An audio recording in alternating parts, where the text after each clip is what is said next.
आहेत सगळे. मला सांगायचं आहे निराकारपणा असला पाहिजे, निस्वार्थपणा असला पाहिजे. एवढं लक्षात ठेवलं पाहिजे की आज जिस मंच पर, आज ज्या स्टेजवर तुम्ही आहात तिथं कोणीतरी अगोदर होतं, एवढं भान असलं म्हणजे संपलं बरं का. ते कोणाचं नसतं. म्हणून महाराज ही सगळी मंडळी आपल्याच परिसरातली आहे आणि शिवराम बाबाच्या तालमीत घडलेली आहे. एकालाही अहंकार नाही, एकाच्या चेहऱ्यावर अभिमान नाही आणि सगळा महाराष्ट्र दुमदुमलेला आहे त्यांच्या नावाने. काही गरज नसते. आणि एक सांगू का तुम्हाला, आता कार्यक्रम भेटो का ना भेटो बरं का, बिशी एकदाच उघडत असते.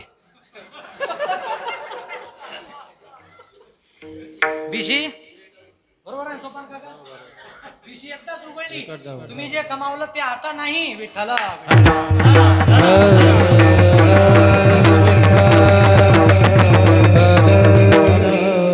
मला सांगायचं एकच आहे, असू द्यात. तर पुढचा विषय जो आहे, महाराज म्हणतात की भिक्षापात्र अवलंबने जडो जिनी लाजीरवाणे, पारमार्थिक तोटा ऐशी अशी नारायणे. परमात्मा त्याचा स्वीकार करणार नाही, समाज त्याचा स्वीकार करणार नाही आणि त्याचा गौरव सुद्धा केला जाणार नाही. आणि महाराज पुढे जाऊन सांगतात एक प्रमाण, काय म्हणतात, तू का म्हणे करी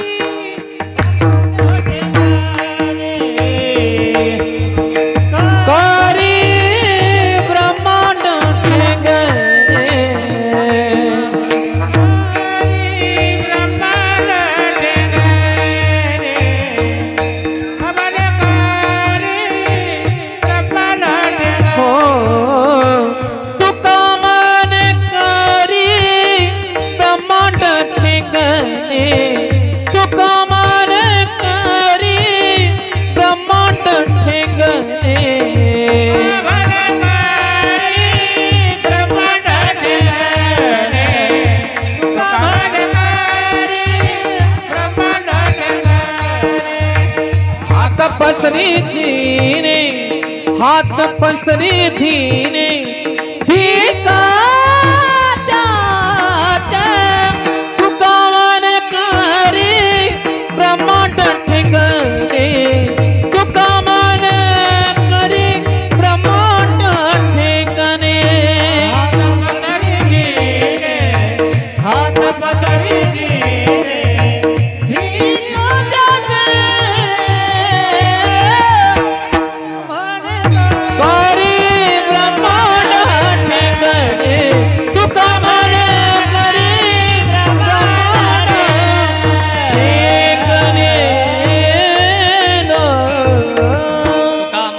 ब्रह्मांड ठिंगणे, हात पसरी जिने धीक त्याचे. माझा सिद्धांत संपला.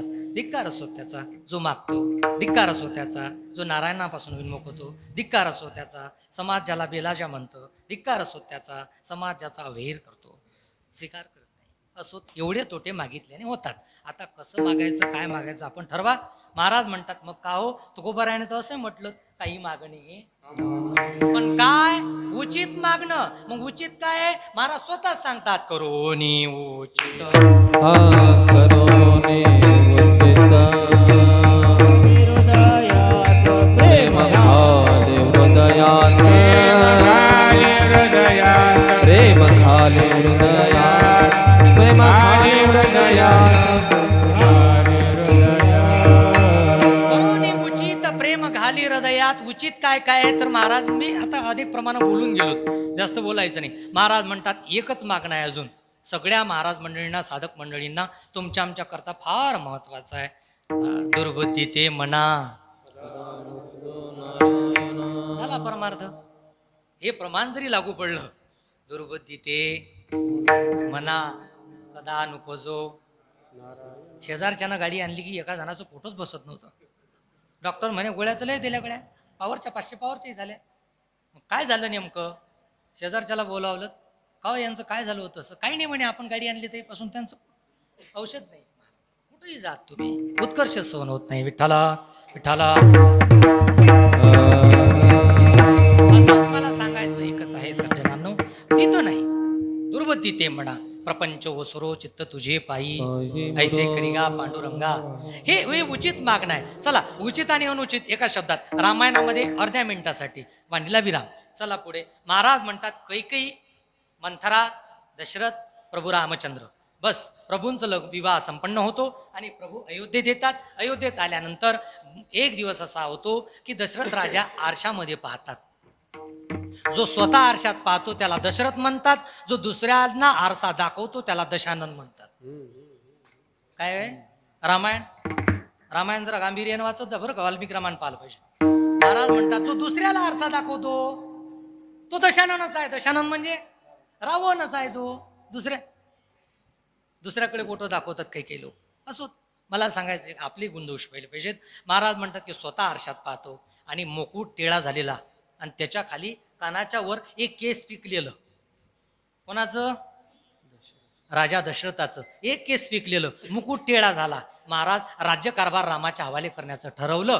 तू म्हणाल महाराज आम्ही कधी समजा आमचा मुकुट टेळा झाला, आमच्या डोक्यात तर काही मुकुट नाही बा, आम्ही कधी कारभार हवाले करून द्या. आपले लोक तसे नाहीत. आपले सगळे पांडे होतात पण देत नाही ते. कमरेच्या किल्ल्या सोडायला तयार नसतात ते. बरं का, नाही सोडा वाटत. बरं का, नाही सोडा वाटत. महाराज मला सांगायचं एकच आहे की आता तर एवढे म्हातारी लोक पुढे गेले. एक बुडा आला माझ्याजवळ म्हणे महाराज, म्हणलं काय? हा मोबाईल पहा बरं. म्हटलं काय होऊन राहिलं? हा शिवशापच होऊन राहिला म्हणे राजा. काही काम आहे काय? उलट हलं करायचं त्याच्या? पण महाराज काही कामच नाही. एवढं विचित्रता असू द्यात, माझा विनोदाचा विषय नाही. मला सांगायचं एकच आहे राजा. महाराज म्हणतात की बाबा विठ्ठल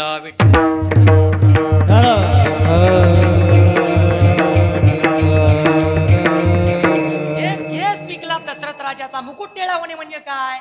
आध्यात्मिक भाव सांगतो, वाणीला विराम देतो. महाराज म्हणतात मुकुट टेळा होणं म्हणजे आपला कसा होतो सांगतो.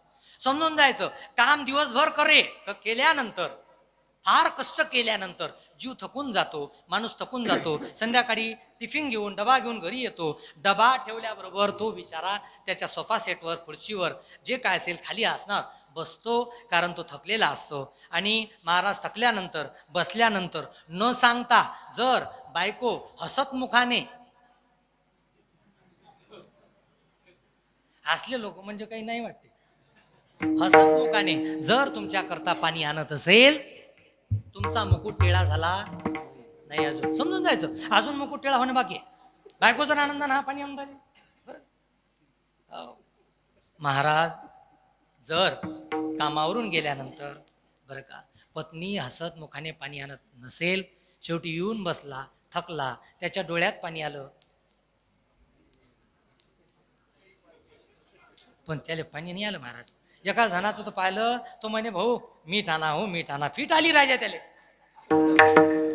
फीट आली पण मीठ नाही आलं.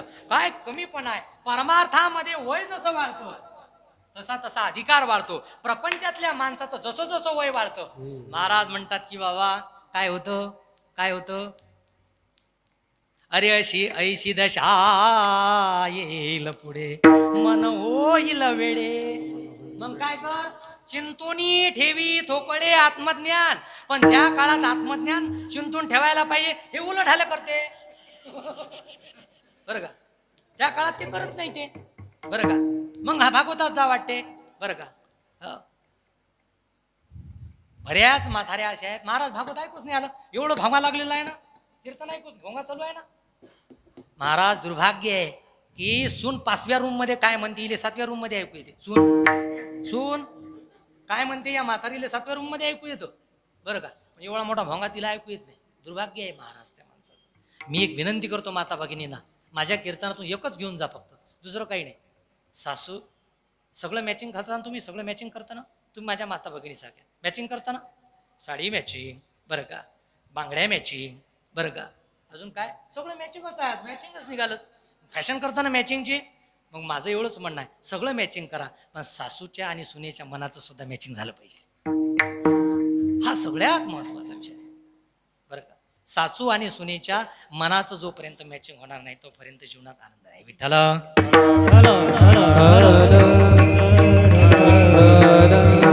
म्हणतं कोण सांगतं? रामायण सांगतं. महाराज गोस्वामी तुलसीदासजी महाराज अर्थात जनकजींचे वाक्य सांगतात, किंवा पर्वतराज हिमालयाचे वाक्य सांगतात पार्वतीला. काय म्हणतात, काय वाक्य आहेत? महाराज म्हणतात की बाबा सास ससुर गुरु सेवा की जो, काय शब्द आहेत, रामचरित मानसचे शब्द आहेत. सास ससुर गुरु, हे जानकी पहिले कोणाची सेवा कर, सास ससुर गुरु सेवा की जो, सेवा करा हा तुमचा धर्म आहे. असोत मला सांगायचं महाराज बाबा, त्या ठिकाणी स्त्री जाईल, संपत्ती जाईल, धर्म जाईल आणि धैर्य सुद्धा संपेल. म्हणून माणसाने कधी मागू नये. और तुकोबाराया अभंगामध्ये मागतात तर त्यांचं उचित आहे, कारण रामायणामधला दृष्टांत आहे. ज्या दिवशी दशरथ राजाचा केस पिकतो त्यावेळेला राज्यकारभार दुसऱ्या दिवशी रामाला द्यायचा होता. हे मंथरेला कळालं. कैकेयीला खूप आनंद होता. मंथरा आली आणि मंथरा म्हणते, कैकेयी म्हणे काय, मी तुझी दासी, तू माझी मालकीन. बरं, मग ती बहीण होती बरं, तिची सावत्र बहीण होती रेखा नावाची. कोण? मंथरा. तिचा अभ्यास करावा लागतो, ते आनंद रामायणामध्ये पाहायला मिळतो. मला सांगायचं एकच आहे, ती रेखा नावाची बहीण होती, या अन्नात आली होती. अन्नात आली असं नको आणताना जुमवून मार भलतंच आणताना आणलं तिनं कैकेयीनं. मी म्हणे तुझी बहीण काय सांगत राहते. बरं आली ना महाराज, काही दिवस राहिली आणि तिनं तिचं मंत्र दाखवणं सुरू केलं. मंथरेने, रामचरित मानसमध्ये गोस्वामी सांगतात, मंथरेने अयोध्येतलं कधी पाणी पिलं नाही, कधीच पाणी पिलं नाही. मंथरेने रामाच्या घरचं अन्न खाल्लं का, तिला माहित होतं सज्जनाच्या घरचं खातो तर माझी बुद्धी सज्जन होईल. तिनं खाल्लं नाही महाराज, खात नव्हती ती, बाहेर खात होती. आणि रामाच्या घरात मंथरा आली ना महाराज. एक सांगतो तुम्हाला, ज्या ज्या घरामध्ये मंथरा उंच आसनावर बसली असेल त्या घरातल्या राणीला दाशी व्हावं लागते. राणीला दाशी व्हावं लागतं. शब्द ऐका पुढचे. मंथरा उभी आहे आणि कैकेयीला म्हणते, कैकेयी ऐकलं का? म्हणे काय? उद्या राम राजा होणार. म्हणे मग तुझ्या तोंडात साखर घालू दे, तुझ्या तोंडात गोड घालू दे काहीतरी. हा मोत्याचा हार घे. कोण म्हणते? कैकेयी. कारण राम ही केवल प्रेम पियारा. कैकेयी म्हणते राम माझा जीव की प्राण आहे. कैकेयी हे घे. मोत्याचा हार फेकला. पण कैकेयी डुप्लिकेट माणसं एवढी हुशार असतात, त्यांना माहित आहे आता तसा परिणाम नाही होत, ही होऊन गेलेली आहे. मंथरा विचार करते, हा हार घेतो तर हे म्हणीन आता गणित बसलं. बरं का, गणित बसू द्यायचं नव्हतं तिला. मंथरा म्हणते हार घेते आणि जेवढ्या स्पीडने कैकेयीने तिच्या अंगावर फेकला होता त्याच्यापेक्षा जास्त स्पीडने ते कैकेयीच्या अंगावर फेकून देते. कैकेयी म्हणते मोत्याचा हार आहे, याला पाहून कोणालाही लालसा उत्पन्न होईल, पण मंथरेने पुन्हा माझ्या अंगावर फेकला. त्यागाचा परिणाम कोणावरही होतो. फक्त त्याग करा तुम्ही, लोक ढेकच लावतात, घ्या मारा, पण आपल्याला घ्यायची सवय पडते. महाराज चाराच्या पोटी रुपये गमावून टाकले. महाराज मला सांगायचं धैर्य धारण केलं पाहिजे. मंथरा एवढी हुशार होती, तिनं तो हार फेकून दिला तिच्या अंगावर जोराने. मला नकोत. कैकेयीला वाटतं बाई नक्कीच एवढा मोठा हार जर घेत नाही, एवढा मोठा त्याग ती माझ्यासाठी करते, नक्कीच हिच्या अंतःकरणात माझ्याविषयी उचित आहे, काय उचित आहे.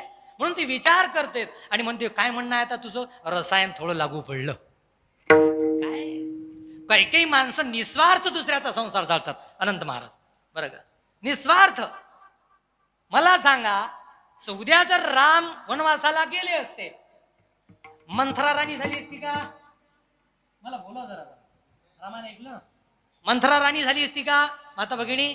मंथरा राणी झाली नसती, ती दासीच राहिली असती. पण काही काही लोक कोणताच अधिकार भेटत नाही, दोन पैसे भेटत नाही, पण निस्वार्थ दुसऱ्याचा संसार जातात. काही स्वार्थ नसतो, काही स्वार्थ.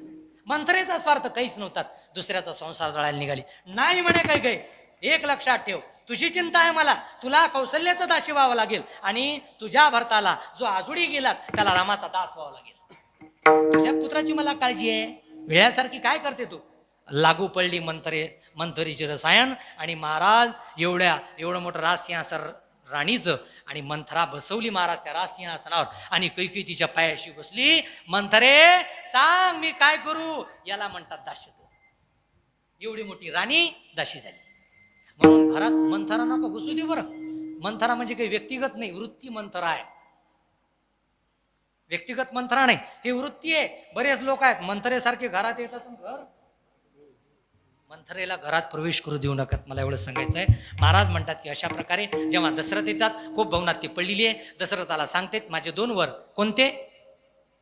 पहिलावर की उकुबे साधू सनु 14 बरस राम वनवासी तापत बेश विशेष उदासी.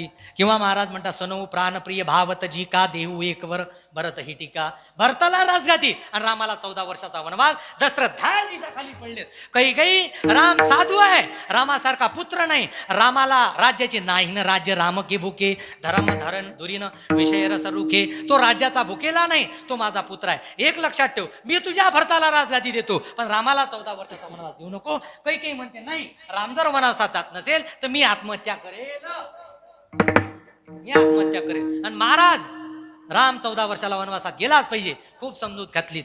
शेवटी राजा दशरथ खाली पडले रामाच्या युगामध्ये आणि म्हणतात काही जर राम वनवासाला गेला ना, राम जर वनवासाला गेला तर तुझं सौभाग्य जिवंत राहणार नाही, मी जिवंत राहणार नाही. कैकेयीचे शब्द आहेत पुढचे ऐका. काय संसार आहे महाराज माणसाचा, प्रत्येकाचा संसार बरं का. अरे कैकेयी म्हणते महाराज तुम्ही गेले का आणि राहिले का याच्याशी काय किंमत नाही, पण राम वनवासाला गेला पाहिजे. हे रामाच्या बापाचे खालची मंडळी ऐकतात ना, हे कोणाचे हाल आहे. तुमच्या गावातला रामा नाही का, हे राम श्रीरामचंद्र प्रभू अखिल कोट ब्रह्मांड नाही, हे रामाच्या वडिलाचे हाल आहेत. तुम्ही मेले का राहिलेत का महाराज, आता काय राहिलं, आता काही नाही राहिलं. हे कैकेयीचे शब्द आहेत. गरम तेल जसं कानात टाकल्या जातात ना, तसे दशरथाच्या कानात पडलेत महाराज. कारण दशरथ सामान्य नव्हते. महाराज म्हणतात वेद भीतीतचे ही दशरथ नाव. अरे राम राम राम तो सब कोई कोय, दशरथ न कहे कोय. दशरथ एक बार कहे तो कोटी यज्ञ फल होय. महाराज विश्वामित्रासारखे वशिष्ठासारखे ज्यांचे कुलगुरू होते, तर दशरथ सामान्य व्यक्तिमत्व नव्हतं. त्यांची पत्नी म्हणते तुम्ही मेले काय महाराज राहिले काय, हे त्यांचे हाल आहेत. मी म्हणतो रामाचे जर वडिलांचे हे हाल आहेत, हरामखोराच्या मायबापाचं काय. काही नाही, काही करू नका, भानगडीत पडू नका. संतान जर चांगली असेल तर कमवून ठेवण्याची गरज नाही, आणि संतान नालायक असेल तर कमवून ठेवण्याची गरज नाही. कारण नालायक असली तर कमवून टाकते, चांगली असेल तर कमवल्याशिवाय राहणार नाही. भलत्या भानगडीत पडू नका. सुरेश महाराज गोगे विठाला.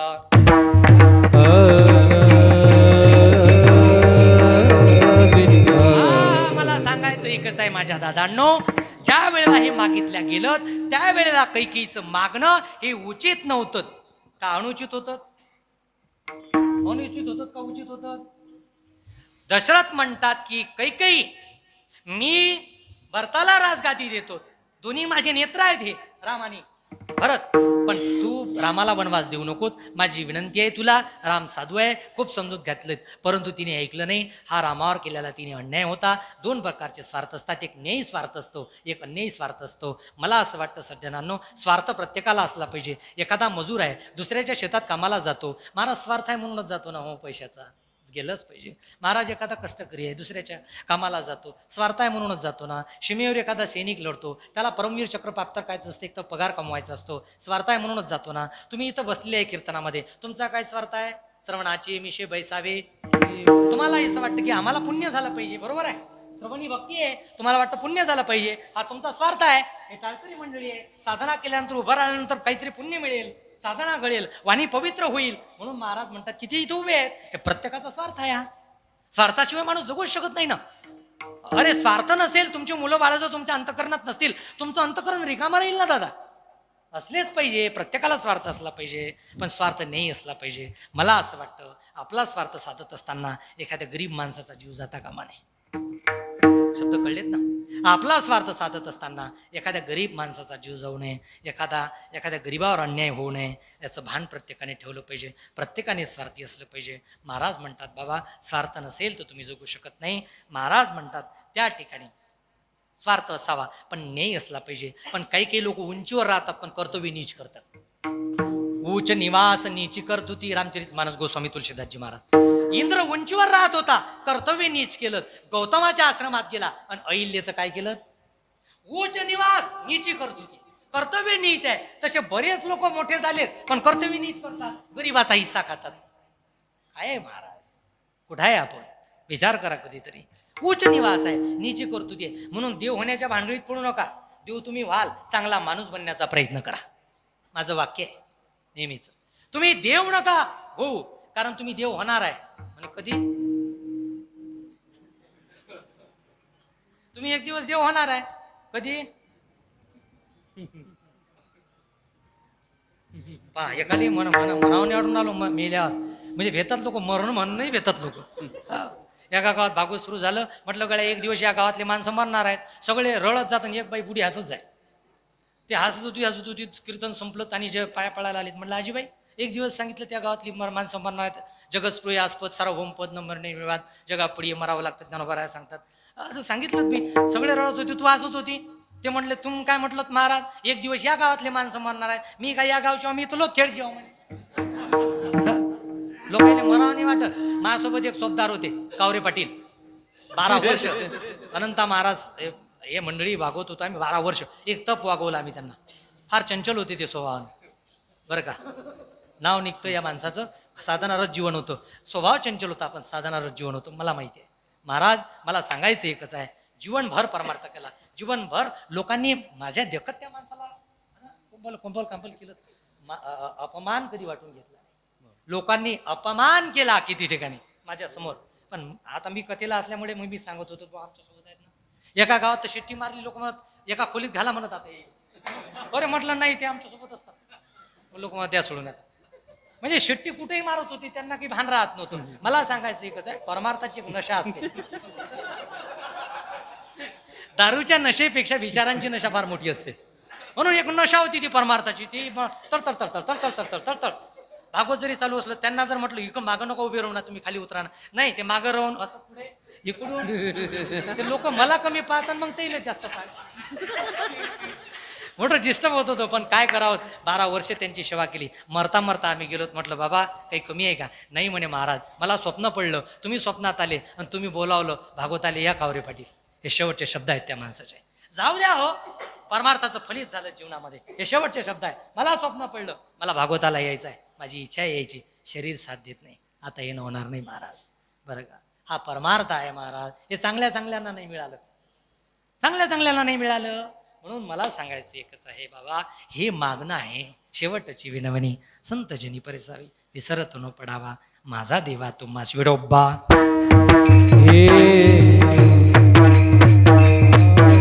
ज्ञानेश्वर ज्ञानदास माऊली तुकाराम. हे ज्ञानेश्वर ज्ञानेश्वर ज्ञानेश्वर माऊली ज्ञानदास माऊली तुकाराम.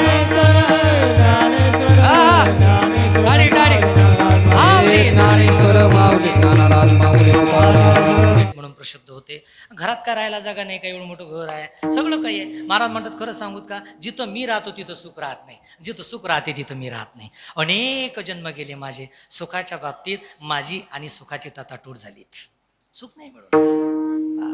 नाना साधनाच्या केल्या माझ्या, सत्यवादाचे तपवाचे केले, बहुत कल्पफळांचे द्वीप पातले प्रभू. असं म्हणतात की खूप काही केलं मी, मला सुख नाही मिळालं, मला सुखाची इच्छा आहे आता. बरं का, सुख साधनांनी मिळणार नाही, मला माहीत आहे. मग काय करायचं, मग देवाकडून ही मागणी पूर्ण करायची आहे. म्हणून तुकोबाराया मागणीचं वातावरण निर्माण करतात. पहिल्या चरणात मागणीचं वातावरण. लक्ष्मी वल्लभा, हे लक्ष्मीच्या वल्लभा, लक्ष्मीच्या पती पद्मनाभा, ज्याच्या नाभी कमळातून कमळ प्रगट झालं आणि महाराज यातून जयाची नाभी जन्मचतुरानना, ज्याची नाभी कमळासारखी आहे तो पद्मनाभ. आणि पुढे बोलतो पद्मनाभा दीनानाथा, जो दीनांचा नाथ आहे. दीनांचा नाथ म्हणजे दीन कोण असतात माहित आहे का? दीन मी का संतांच्या मुखातून ऐकलेलं आहे. दीन त्यांना म्हणतात की असून खाता येत नाही, ते खरे दीन आहे. खरे दीन कोणते? ते कपडे फाटके आहेत आणि गरीब दिसतात आणि भाऊ, ते नाही नाही नाही ते दीन नाही. ज्यांना असूनही खाता येत नाही ते दीन. रावणाने कमावून ठेवलं, भोगता नाही आलं, अशी बरीच माणसं आहेत समाजामध्ये. असोत मला सांगायचं एकच आहे बाबा, ते दीन, त्या दिनांचा तू नाथ आहेस. दिनानाथा पद्मनाभा, सुख वसे तुझे पायी, मज ठेवी लक्ष्मीच्या वल्लभा. मग काव महाराज, मान्य आहे मला, तुम्हाला सुखाची गरज आहे, मग देवाकडे मागा. लक्ष्मीचं नाव कशासाठी घेता? महाराज म्हणतात एक सांगू का, एखादा माणूस पत्नीचं नाव न घेता कोणाचं नाव घेतो? ज्या वेळेला पत्नीला बोलावायचं असतं त्यावेळेला कोणाचं नाव घेतो आपण? पोराचं. ये रे बाबा पिंट्या, पिंट्याच्या आण रे, काय म्हणतात? कशाच का पिंट्याचं नाव घेतात? याला कारण आहे, पिंट्याचं नाव घेतलं की आईला प्रसन्नता वाटते.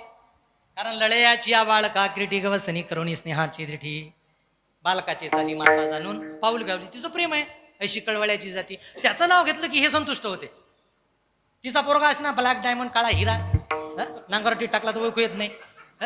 ब्लॅक अँड व्हाईट असे ना. पण जा त्याच्या घरी नाकातून असत ना मोतीरामजी त्याच्या बाहेर काळा भोर असे ना. घ्या काकीतन घ्या त्याचे मुके.